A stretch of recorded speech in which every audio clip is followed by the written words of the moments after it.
Hello guys, welcome to Sketch School of Art and Creativity. So as you all know, the JBR examination is very close. So this video is going to be very important and focusing on that particular examination. तो आज की video में we are going to discuss and analyze the last year's paper. So 2022 का जो JBR का examination paper है, we'll be discussing those questions, analyzing कि क्या difficulty level रहा था and what you can expect कि इस साल के examination में कैसा marks distribution रहेगा, क्या difficulty level रहेगा and what should be your preparation और किस level पे preparation अभी stand तुम्हारी कर रही है. Also guys, do not forget to subscribe to this channel to receive very the most important updates about the NATA and the JBR examination. Also a lot of helpful videos which will help in your preparation. Okay guys, so आज की video start करते हैं.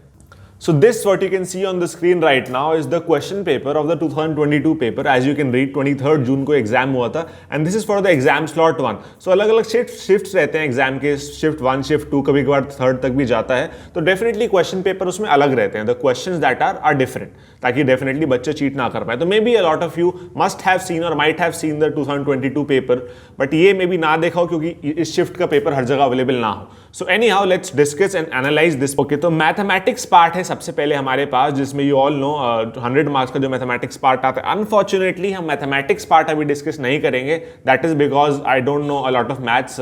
मतलब I know maths but I completed my school long back, तो अभी मुझे कुछ भी याद नहीं है. For the maths portion very soon a video is going to come for the maths section. कैसे प्रिपेयर करना है, क्या क्या मेन टॉपिक्स हैं, लास्ट डेज में कैसे रिवाइज करें, that will be definitely by the mathematics faculty, जो उस चीज में बेटर अच्छे से हेल्प कर पाएंगे. We'll be discussing about the aptitude in the drawing section. Still I scroll through the mathematics questions once in case you guys want to see the questions and check, क्योंकि तुम्हें तो idea होगा क्या आता है क्या नहीं आता. So maybe you can check or even try solving some of the questions. यहाँ पे PYQs हैं, so you must be aware 10 आते हैं, उसमें से 5 कोई भी अटेम्प्ट कर सकते हैं. ओके, यहां से स्टार्ट होता है हमारा aptitude section. So while analyzing this particular paper, definitely I have done this before making this video. तो एप्टीट्यूड में you all know 50 total questions रहते हैं, जिसमें से यूजुअली कहीं ना कहीं 2 टाइप के क्वेश्चन रहते हैं. थ्योरेटिकल टाइप, जिसमें कोई फिगर नहीं दे रखी होती, सीधा आंसर करना होता है, एंड बाकी फिगर बेस्ड रहते हैं, like top views, front views, mirror images, etcetera. So 2 main parts में इसका डिवीजन रहता है. इस पर्टिकुलर पेपर में 26 क्वेश्चंस आउट ऑफ द 50, मतलब ऑलमोस्ट 50% थ्योरी क्वेश्चंस हैं और 24 questions figure based, image based questions हैं. यूजुअली एग्जामिनेशन में वैसे जितना by analysing the last 10-15 years paper I have seen that usually 15 to 20 questions आते हैं थ्योरी के, एंड ज्यादा वेटेज यानी कि 30-35 क्वेश्चंस यूजुअली तुम्हारे फिगर बेस्ड वाले रहते हैं. But in this particular slot I can see that the thing is opposite. Theory वाले ज्यादा क्वेश्चंस है, ऑलमोस्ट इक्वल क्वेश्चंस है. So you can not be sure कि कितने थ्योरी आएंगे, कितने फिगर बेस्ड आएंगे. This changes every year and even in every slot. Okay, so we'll be discussing some of the questions, and इसमें जो तुम्हें solutions ये दिख रहे हैं, आंसर गिवन बाय कैंडिडेट दिख रहा है, नॉट अटेम्प्टेड दिख रहा है, या फिर कौन सा अटेम्प्ट करा है वो दिख रहा है. So these are not the correct answers. तो डू नॉट मिस्टेक कि ये सारे सही आंसर्स में है. कुछ क्वेश्चंस हम अभी सॉल्व करेंगे एंड देखेंगे क्या आंसर्स है, बाकी आई लीव टू यू, तो ताकि तुम खुद से गेस करो, खुद से रिसर्च करके उनके आंसर्स फाइंड आउट करो. Okay, so the first question is, who is the architect? Which architect is famous for working with bricks and mud? Okay, चलो इसका आंसर मैं बताता हूँ. Definitely it is Laurie Baker. He is very famous for such kind of buildings, eco-friendly buildings, sustainable buildings using the local materials, bricks especially. काफी ज़्यादा open brick work रहता है. So he is definitely famous for these type of buildings. And other than that, Zaha Hadid, Christopher Benninger, Frank Lloyd Wright, they are famous for other type of buildings, which is for you guys to research upon. Okay, इसके बाद एक interesting सा question है जो हम discuss करते हैं. So the question says एक ऑफिस बिल्डिंग है which is built of 10 floors and its ground floor is having a height of 4 meters including the slab thickness. तो slab thickness का क्या मतलब है? So जिस भी तुम रूम में हो, definitely you must be having a roof in front, roof on the top. ठीक है, तो उस रूफ की थिकनेस मिला के, यानी कि जो रूफ है, जिसके जो रूफ है उसकी थिकनेस मिला के ग्राउंड लेवल से हाइट 4 मीटर की है. उसके बाद 3500 mm यानी कि 3.5 मीटर्स की हाइट है बाकी सारे floors, again including the thickness of the slab, जो रूफ का स्लैब है. ठीक है, तो अब क्वेश्चन में पूछा है कि इस पूरी बिल्डिंग की कितनी हाइट है, मैं ये बताना. So let's make a very rough diagram to understand this. Suppose मैं बोलूं कि मेरा ग्राउंड लेवल बिल्डिंग का ये है, this line that you can सी. ठीक है, तो ग्राउंड से ऊपर 4 मीटर की हाइट है, राइट. सो ऊपर हम गए, suppose this is the height of the ground floor. ठीक है, तो ये मान के चले बहुत, सपोज ये मेरा एक स्लैब है. तो द क्वेश्चन इज सेइंग इस स्लैब को इंक्लूड करके, यानी कि अगर मैं इस हाइट की बात करूं यहां से लेकर यहां तक, तो this height is given to us as 4 metres. इसके बाद टोटल 10 फ्लोर्स हैं बिल्डिंग में, यानी कि ये ग्राउंड फ्लोर प्लस 10 फ्लोर्स। सो अगर ऊपर जो फर्स्ट फ्लोर आएगी वो कहीं ना कहीं सपोज ऐसे हमारी एक फर्स्ट फ्लोर है, ओके। सो इसकी हाइट अगेन इसमें अगर मैं स्लैब इंक्लूड कर दूं तो स्लैब को इंक्लूड करके ये जो हमें हाइट दे रखी है, this particular dimension is given to us as 3.5 metres. अब द क्वेश्चन इज इजी, हमें अब कितनी बार ऐसा, और चलो इसको डायग्राम से पूरा कंप्लीट करते हैं। तो यहाँ मैं अभी बस फर्स्ट फ्लोर के लेवल तक पहुंचा हूँ, राइट। अभी 2 ही फ्लोर हैं, ग्राउंड एक फर्स्ट, अभी मुझे 10 फ्लोर तक पहुंचना है, ठीक है। तो सपोज ये मेरा so I am not drawing proportionately, बस समझाने के लिए बता रहा हूँ। सो सपोज ये मेरा एक और फ्लोर है, देन सो ऑन हम आगे चलते गए। तो ये second, third, fourth, fifth, sixth, seventh, eighth, ninth and 10th, ठीक है। तो टोटल मेरे कितने हैं यहाँ पे 3.5 वाले, 1 2 3 4 5 6 7 8 9 10। सो टोटल 10 बार मुझे और ये सम ऐड करना है। सो 3.5 इंटू 10 प्लस मेरा ये 4 मीटर्स। तो इसको सॉल्व करें तो 35 plus 4 metres, that gives me 39 metres in total, ठीक है। So the answer is D. So that is how you get the answer as 39 metres. So इस क्वेश्चन में यू कैन सी बहुत एक जनरल अवेयरनेस का, you can see जिसने building को observe करा, जिसको बिल्डिंग के बेसिक्स क्लियर हैं, बहुत ही मतलब बेसिक सा क्वेश्चन है, कितने फ्लोर्स होते हैं, स्लैब से ग्राउंड फ्लोर की हाइट का क्या मतलब है, जिसको इतना भी पता है, it is easy for that particular person to solve this kind of a question. Okay, let's move forward. This question is a match the following type question है। इसमें you are given 4 important monuments, 3 forts हैं and Qutub Minar is given, and they are asking 4 features भी दे रखे हैं, इनको match करना है, right. सो इस क्वेश्चन में you can see तुम्हें मॉन्यूमेंट्स का आइडिया होना चाहिए, इतना आइडिया कि केवल उनकी लोकेशन या उनका नाम किसी नहीं काम चलेगा, even you should know about their architectural features of the famous monuments. So अगर तुम्हें सारे मॉन्यूमेंट्स के important architectural features पता है, then only you can answer this kind of a question. So this is the kind of a level you require for the full preparation of the JEE examination. Second, इसके बाद हमारा question है colour theory पे। So 3 primary colours बताने, this I think is सबको marks मिल जाए ऐसा question है। So RYB, red, yellow, blue, all of you already must be aware of this. Okay, next question is also quite simple. Ajanta and Ellora definitely rock cut caves, that is what they are famous for. Okay, फिर एक ये कहीं ना कहीं एक general knowledge का, you can say, और current affairs तो नहीं, जनरल नॉलेज का क्वेश्चन है। 4 important leaders who have contributed to the nation. तो उन 4 लीडर्स या 4 फेमस पर्सनालिटीज के ऊपर उनको क्या बोला जाता है इंडिया में, उस पर ये क्वेश्चन है। So this is again just testing a general knowledge and this is for you to find out कि किसका आंसर क्या है। Okay, next we have a question based, you can say, on Indus Valley civilization. It is a part of history of architecture. तो जिसने movie देखी है मोहनजोदारो, उसके लिए तो the question must be easy. So again, this is for you guys to find out, या फिर अभी guess करना है कि क्या इसका आंसर होगा। Okay, ये इंटरेस्टिंग क्वेश्चन है, इसको डिस्कस करते हैं, सॉल्व करके देखते हैं। So if the distance between 2 points on a map measures 10 centimeter, तो scale of the given map is given 1:500. What is the actual distance in reality? On ground असली में distance क्या है? Okay, तो इसके लिए पहले एक बेसिक सा कॉन्सेप्ट समझते हैं, स्केल का मतलब क्या होता है। So suppose मैं कहूँ मैं एक आर्किटेक्चरल ड्राइंग बना रहा हूँ जिसमें the scale given is 1:10, उसका क्या मतलब है? इसका मतलब ये है, अगर मैं एक रूम की लेंथ, ठीक है, एक रूम की लेंथ, सपोज ये एक रूम है मेरा, उसकी लेंथ को मैं मार्क कर रहा हूँ, suppose this length is marked as 1 centimetre, ठीक है। तो 1 सेंटीमीटर ये मेरा यहाँ पे मार्क हुआ है। इसका अगर मैं मैप में मेजर कर रहा हूँ, अपने प्लान में, ड्राइंग में मेजर कर रहा हूँ, तो ये 1 सेंटीमीटर का है, ठीक है। बट एक्चुअल में क्या होगा, ये 1:10। तो क्योंकि 1:10 का मतलब है जो मेजरमेंट मेरा मैप में या फिर मेरी ड्राइंग में 1 सेंटीमीटर का होगा, वो रियलिटी में 10 टाइम्स ज्यादा होगा, ठीक है। तो सेम यहाँ पे फॉलो होगा। 10 सेंटीमीटर हमें दे रखा है मैप में, स्केल दे रखा है 1:500, तो हर 10 सेंटीमीटर इंटू 500 टाइम्स बराबर होगा रियलिटी में। तो हम सिंपली 10 को 500 से मल्टीप्लाई कर देंगे एंड 5000, जो कि हमारा, अगर हम उसको मीटर में कन्वर्ट करें, दैट इज 50 मीटर्स, ठीक है।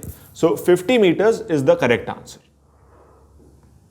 Okay, next is again a simple question. Green architecture definitely environment friendly होता है। Okay, growth of London city happened along which river? कहीं ना कहीं अगेन जनरल नॉलेज का क्वेश्चन है, गूगल करो या फिर आता है तो गेस करो। So this question is asking कि ये बिल्डिंग किस फेमस आर्किटेक्ट ने डिजाइन करी? अगेन फेमस आर्किटेक्ट का 3rd क्वेश्चन है ये। There is also a question on the famous painting. Bharat माता फेमस पेंटिंग का कौन आर्टिस्ट है? So along with famous architects, famous paintings पे भी questions do come. Okay, next question is hanging gardens of Babylon कहाँ, किस कंट्री में located है? Okay, so this question is actually, in Mesopotamia, in architecture, you study about this particular famous building, which is, which is actually imaginary, but do research about this building and find out the correct answer as well.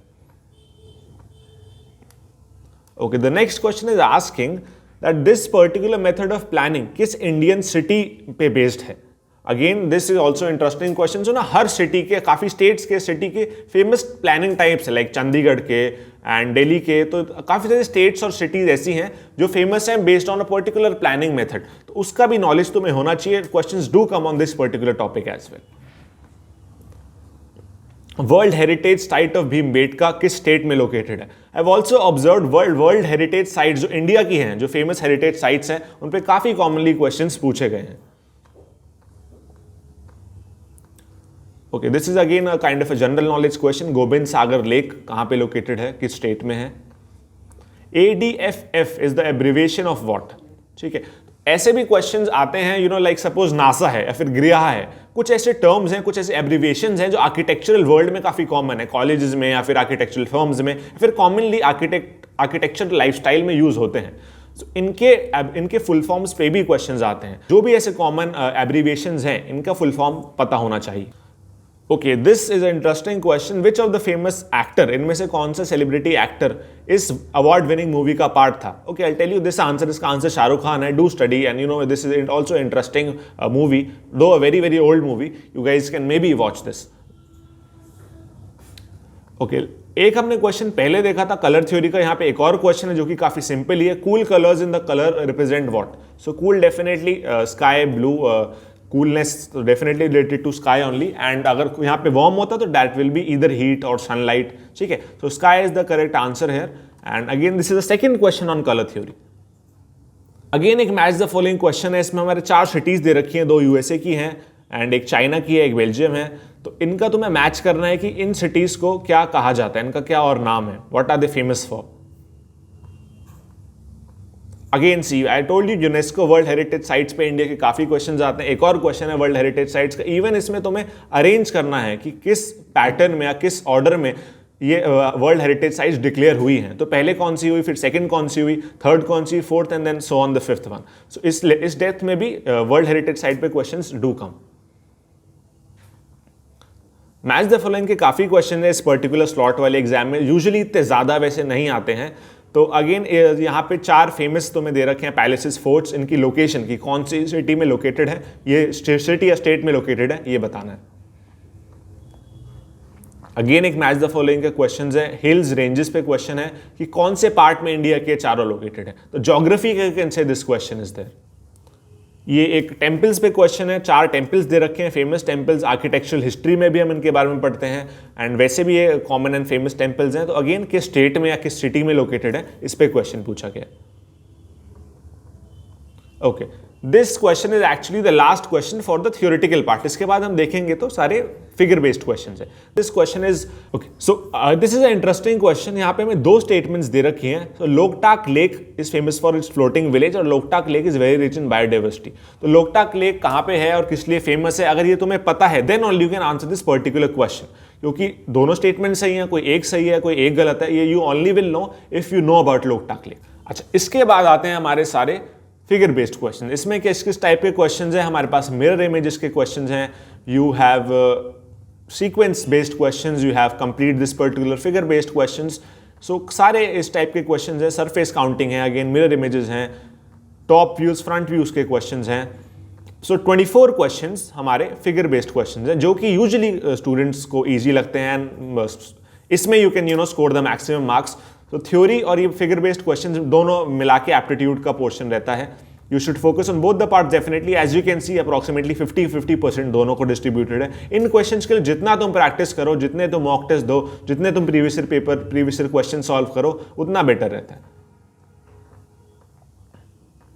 कोई ज्यादा tough या कोई बहुत complicated question is not there. In case some students are there जिनको कोई doubts हो इन questions में, ऐसे टाइप के क्वेश्चंस में, and you want a separate video only and only understanding कि इस टाइप के क्वेश्चंस को कैसे अप्रोच करा जाए, then I can make one in the form of a 3D format कि इन सब के 3D फिगर्स को एनालाइज करके समझ के how to attempt those questions. In case anyone needs that particular video, you can definitely say that in the comment box.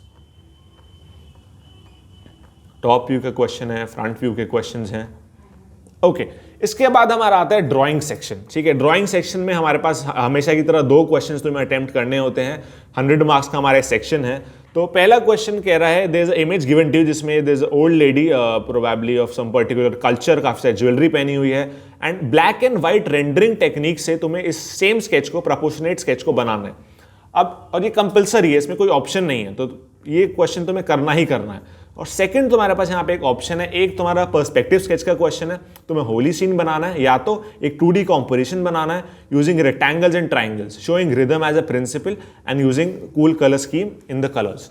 ठीक है, तो अब ये क्वेश्चन तो जो करना ही करना है, इस पे किस बेसिस पे तुम्हें मार्क्स मिलेंगे। सपोज 50 मार्क्स का क्वेश्चन है, तो एग्जामिनर किन किन चीज पे तुम्हारे मार्क्स अलॉट करेगा, किस किस चीज पे एनालिसिस करेगा। So the first thing is definitely proportion, कि तुम इसके फेस को, इसकी बॉडी को, ज्वेलरी को कितना प्रपोर्शन से बना रहे हो। That will B first criteria the examiner will keep in mind. Second वो चेक करेगा तुम इसमें शेडिंग कितने अच्छे से कर रहे हो। लाइक ये ज्वेलरी व्हाइट कलर की है और ये तुम्हारा जो क्लोथ है ब्लैक कलर का है, तो व्हाइट को तुम व्हाइट केवल तो छोड़ नहीं सकते, definitely will use pencil on that.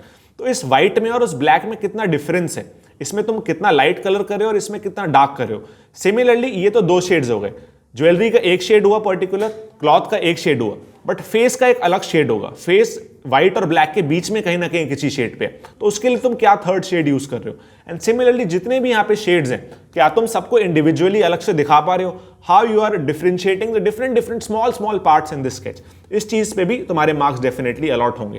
तो मेनली ये 2 क्राइटेरियाज रहते हैं, एक shading and proportion, which actually means कि तुम कितना ज्यादा इस इमेज को एकदम एग्जैक्ट कॉपी कर पा रहे हो using just the black and white colour mediums. Okay, next हमारा सपोज अगर तुम पर्सपेक्टिव स्केच अपना अटेम्प्ट करते हो, सो इसमें यू गाइस कैन सी ना, देखो पोर्ट्रेट में कहीं ना कहीं you will require a good amount of time, ample of time चाहिए। सिमिलरली एक पर्सपेक्टिव स्केच होली सीन बनाने में भी अच्छा खासा टाइम चाहिए। तो in this particular question you can probably go for the second option, क्योंकि एक 2D कॉम्पोजिशन में कहीं ना कहीं require less time than Holi festival. तो एक क्वेश्चन पोर्ट्रेट तो टाइम टेकिंग हो ही गया, तो सेकंड कहीं ना कहीं तुम्हें ऐसा क्वेश्चन लेना ही पड़ेगा जहां पे वो टाइम तुम अपना मैनेज कर सको।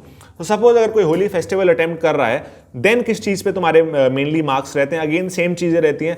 फर्स्ट तुम्हारी डिजाइनिंग सेंस वो देखेंगे, तुमने कितना अच्छे सीन को डिजाइन करा है, क्या तुमने उसके बाद टेक्निक्स देखेंगे, तुमने कितना टेक्निकल स्केच बनाया, पर्सपेक्टिव स्केचिंग सही से करी या नहीं करी है। देन अगेन तुम्हारी sketching skills, colouring skills, shading skills वो भी देखा जाएगा। बट पर्सपेक्टिव स्केचेस में स्पेशली कहीं ना कहीं will give a good advantage, अच्छा एडवांटेज रहता है अगर तुमने एक बहुत well designed, architecturally stable and अच्छा स्केच बनाया है। अगेन 2D कॉम्पोजिशन में रिदम, सो रिदम जिस स्केच में अच्छे से दिखेगा, ठीक है, उसको डेफिनेटली ज्यादा मार्क्स मिलेंगे। एंड कूल कलर स्कीम तो यूज करनी ही करनी है।